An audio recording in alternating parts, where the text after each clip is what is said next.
All right, in today's video, I'm going to be showing you how to replace the upper control arms on a 2005 Acura RL. This is the all-wheel drive. Now, this is not a hard job, so I want to say it's a little bit like, it's a little bit medium. We are going to have to loosen up the strut, and then we can let it hang in the air, just so you're aware, so we can able to extract the bolts. Now, we're going to be doing it on the driver's side. Now, the passenger is the same. Now, the only thing that's different about the passenger side is that the clips that are right here. So you're going to have to remove these little clips to actually get to the strut on that. So you're going to take out the little strut bolts. Now, I'm only doing one side at a time, so I don't have to mess with the whole strut mount. So just in that sense, so I'm not going to do that. Now, for the driver's side, we have 2 Phillips screws that we need to remove. Now, these guys can be pretty tedious. We're going to try to save them and not destroy them. All right, so for these clips, obviously you need a flathead, and then if they're really in bad, so what I do is I normally spin the actual screw, and I don't push any pressure down. That'll actually keep the screw from pushing down as you're trying to loosen it at the same time. Now, if they do get stuck, what I do is I get the pick and I try to dig it in between the actual screw and the plastic. So I'm trying to see if either one of these will actually do it. But so this one, it's not so bad. So what I'll normally do is, as I will loosen this, I will put a little bit of pressure to lift it up. And then once you get that, I will just use the bottom pick just to kind of lift up the actual plastic tab. I think, oh yeah, this whole thing comes as a piece. So there's actually more than 2. It's actually going to be 1, 2, 3, 4, and then there's actually a 5th one. I'll show the 5th one right now. So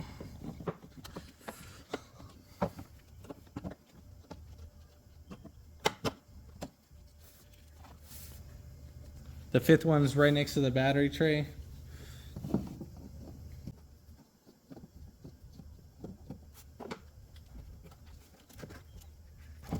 All right, so now that we got that, we're just gonna go ahead and wiggle it up and pull towards the front of the car. All right, so we're gonna go ahead and take off our wheel. That's gonna be a 22 millimeter. I will show jacking up spots in a little bit. Just give me, after we take off this wheel.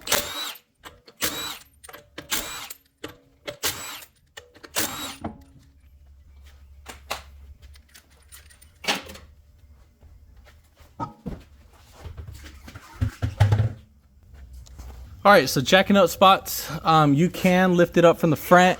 Right over here, there will be a little arrow on your plastic, and you would be lifting it up at where this little notch is at. Now, when doing this, you need to make sure that you have your emergency brakes set, because you're going to be lifting up both front wheels at the same time. If not, you can be lifting up one wheel at once. Or I'm lifting it up at the pinch welds. Now, that's only meant for the lifts.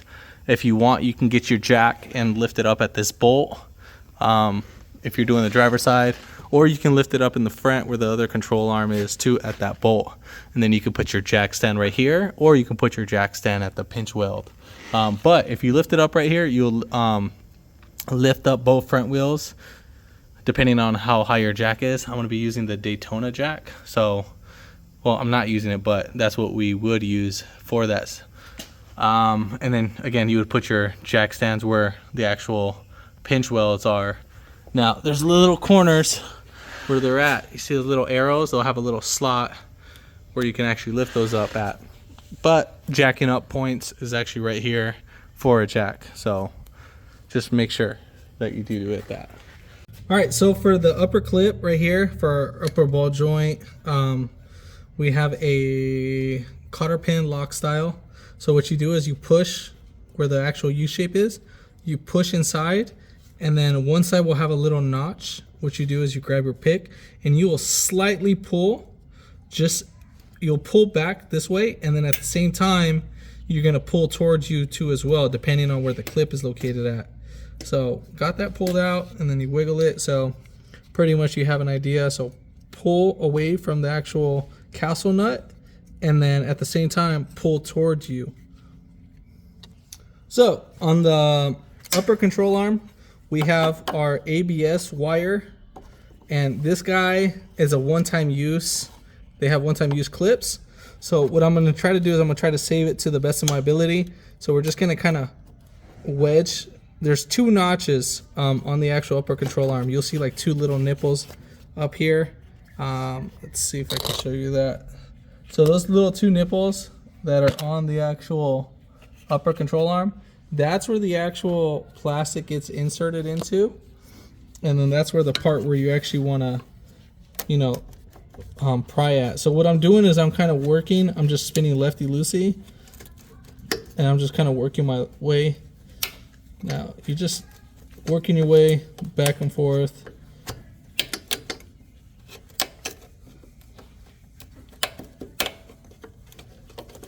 And then once you get enough, you'll just kind of go up and down. And just like that. So the tabs are still fine. This one probably just broke a little bit, but at the end, I'm gonna use a zip tie to hold it back in place. I wanted to save as much as possible. All right, so now you're gonna need a 19 millimeter. It will either be a 19 or a 17. This is the OEM one, so it's a 19. If it's aftermarket, it'll be a 17. So you're gonna lefty-loosey it. Now, if this castle nut is spinning with the actual ball joint, you can get some pliers up here. You would cut the boot, because obviously we're replacing it. You would cut it and you'll get some channel lock pliers and squeeze up here to keep the actual upper ball joint from spinning.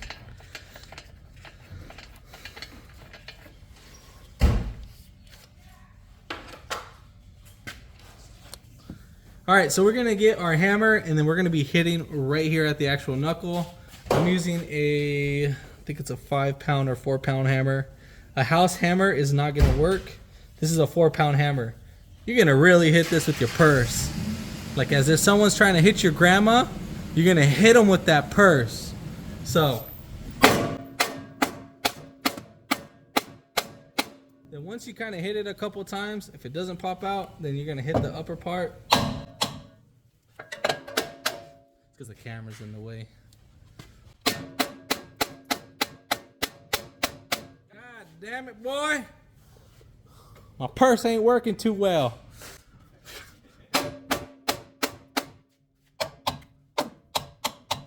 God.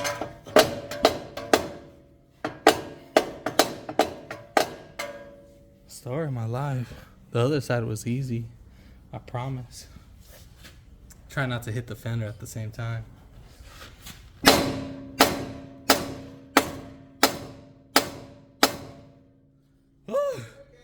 God, I'm breaking a sweat.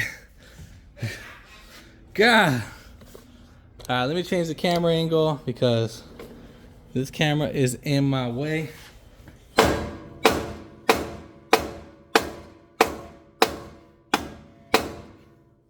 God.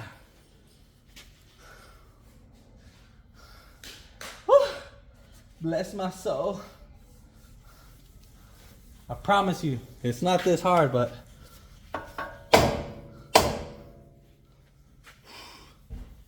God damn it, boy. All right, let me get my mangina. I'm gonna get rid of my mangina. We're gonna actually put on our Superman cape. Oh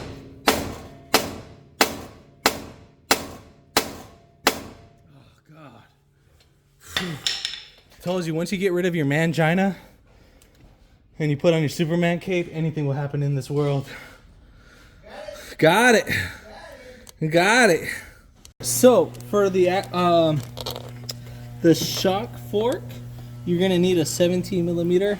That's this one right here, and then on the opposite side, I'm gonna be holding in the nut. Let's get this bad boy.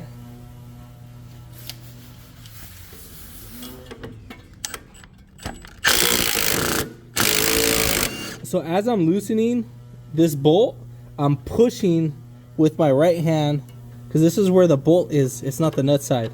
So as I'm loosening it, I'm pushing with the actual nut. And let's say it's your actual bolt is stuck on there. Here's a little tip. As you're loosening with your actual tool, whatever, you can get I'm using a 14mm wrench, and you can put it where the actual bolt is at, and then loosen at the same time, and then pull this back.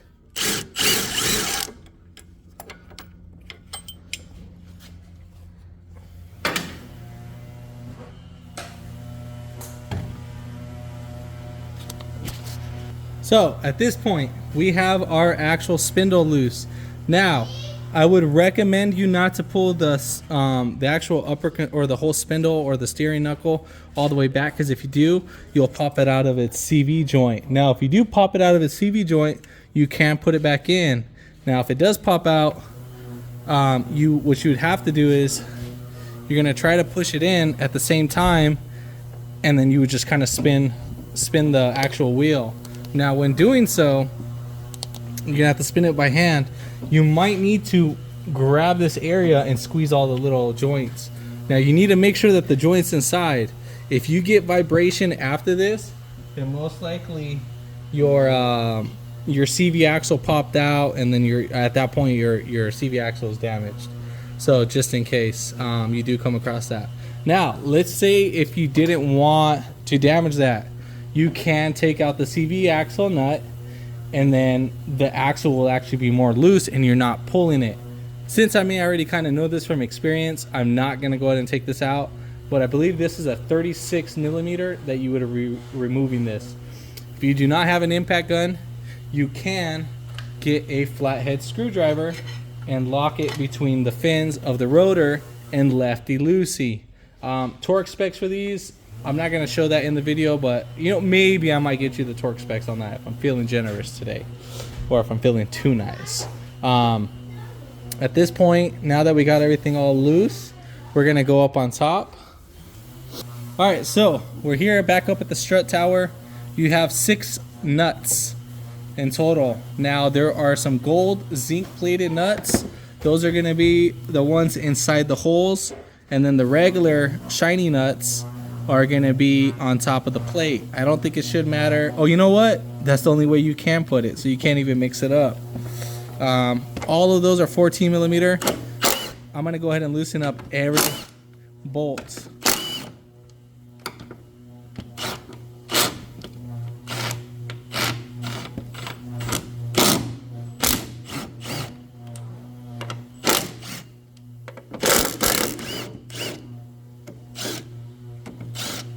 Now, when doing this, your strut might fall down, but the knuckle will keep it in place from falling completely down. It'll fall onto the CV axle, so you don't have to hold it.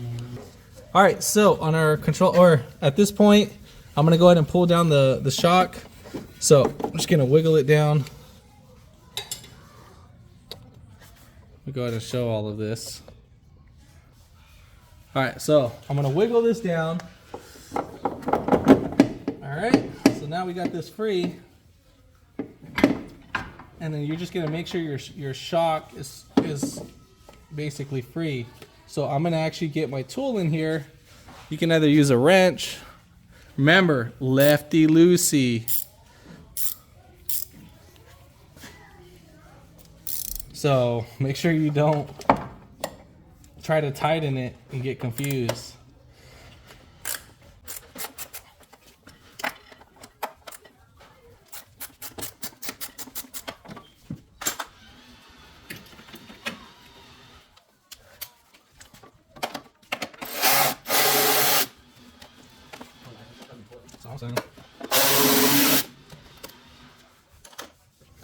Alright, so now that we got both of those bolts loosened, again, those are 14 mils. So you're going to have your shock pulled out towards you so you can get enough space to pull out the bolts. Now that we got both of these out, now these are both the same size, so I'm not really worried. And then you would pull this out. Now this one is good. I'm not worried about this side. Oh, you know what? Actually, this one's a little bit torn, but the actual passenger side was actually the worst one.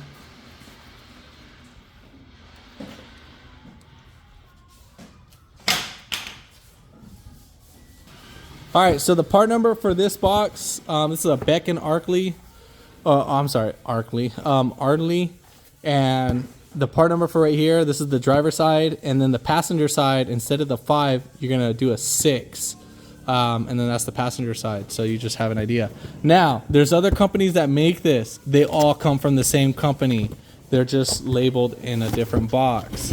So I think Beck and Arkley was the cheapest one, but they're all made by TRC. So you can either get these online for, I think, a few $100s. I think it's $300 for both. But if you get it at the dealership, I think it's like $400 for one. So forget that shenanigans. All right, so the way how we get this, you have your little cap, the bolt. You can reuse this one. This one's a 17 mil. I'm gonna reuse the old one. It's perfectly fine. They're the same setup. And then the way how you can tell from the passenger as versus the driver is the nipples on it, on the actual lower control arm, or one will say L or the other one will say right. All right, so let's go ahead and put this up, and then at the same time, you don't have to, but I'm gonna be putting blue Loctite because I have a customer that has a gun on my head and they want me to put blue Loctite on these. Now, part number for the blue Loctite is 243. You can get these. You don't have to get this specific bottle. Make sure you shake up the bottle pretty vigorously, and then you just need to put a little small amount. The same thing. You only need to put in the beginning of the thread. All right, so we're gonna go ahead and hand tighten these.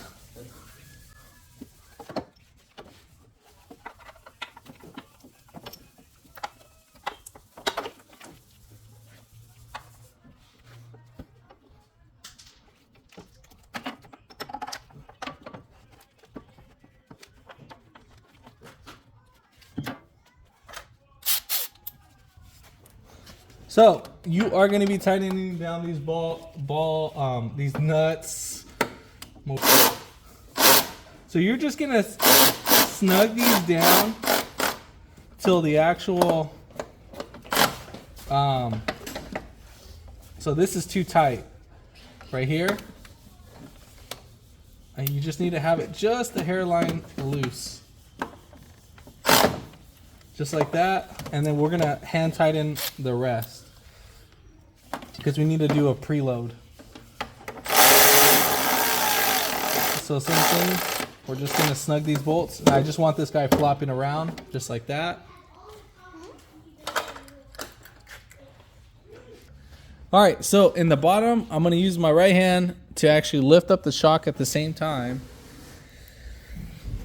as I'm trying to screw in the bolt. So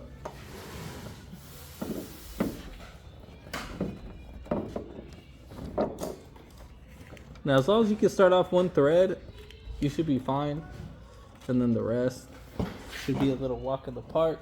Now the upper control arm will need to be lifted up just a little bit, just so it doesn't catch on the spring. And I'll show you what I did in a little bit, but as long as I get a couple threads on each one. Now the ones for right here in the center, if you have a little magnet or a pick, you can actually put those ones on. So right here, it's because the bolts went in, I'm just gonna grab these, and then I'm gonna put the magnet on top of the actual nut, and then I'm just gonna try to spin the actual nut. So that one I got a couple threads, and then same thing for this one as well.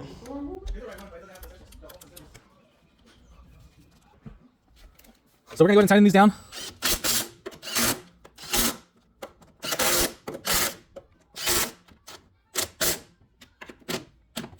And then I'll get you the torque specs for those. All right, so for the ones on the strut plate, so the actual strut mount plate, these are gonna be torqued down to 25 foot-pounds.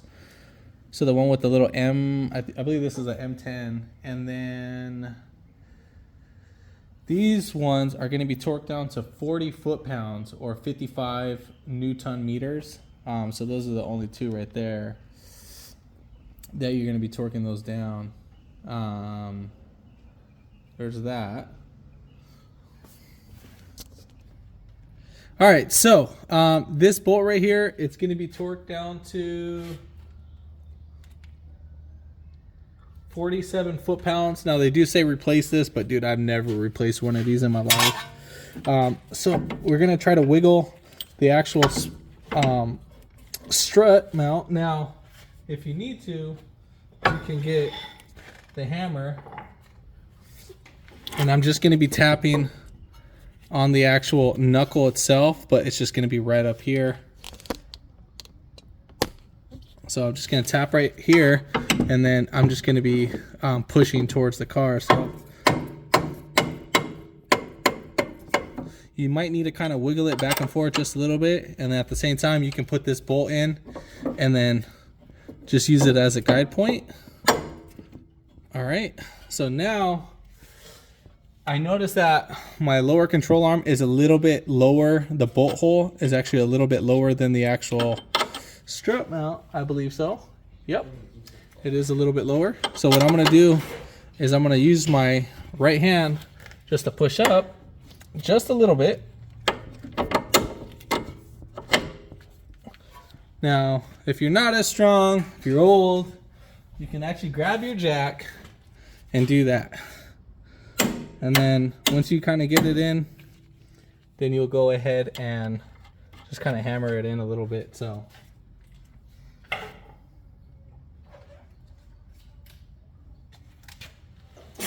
over there. Don't bless him.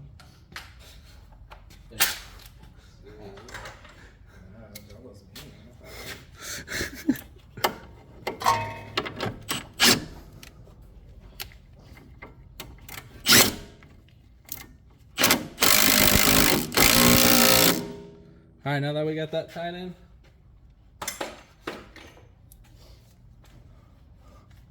let's see. All right, so now we're gonna go ahead and connect our spindle. Now you see how mine is angled, so sometimes these guys can be on there pretty tight. If you need to, you can actually screw in your nut on here and then get a socket and then move it back and forth. Or if you can try to get it as close as possible on the actual spindle, and then you'll use the spindle to actually center it. So I'm using the spindle to actually pull or adjust the actual ball joint itself. So we're gonna go ahead and tighten this down.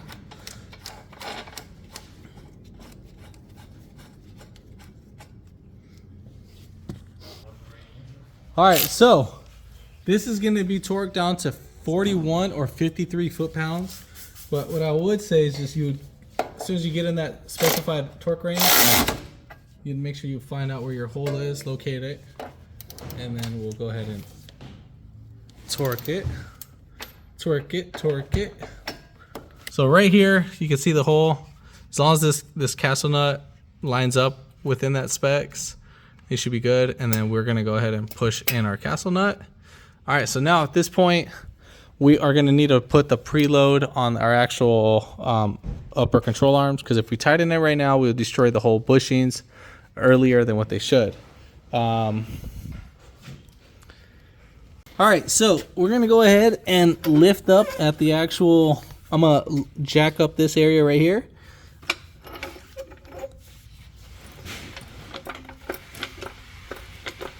All right, so now that we have that right there, you're gonna go ahead and check it up.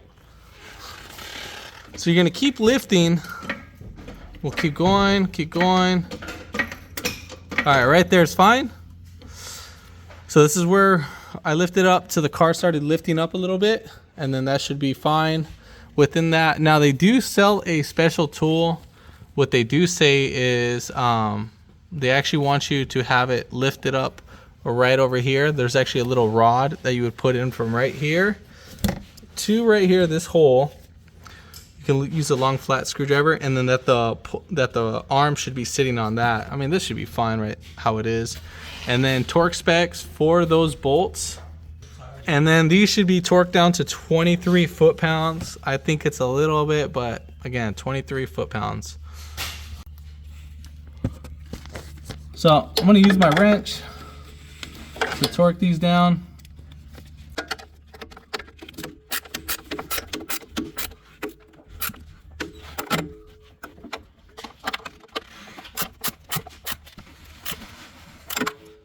All right, so there we have it. And then as for this guy, our ABS wire, we are gonna go ahead and just clip this in. Now, don't trust this. I would zip tie this in.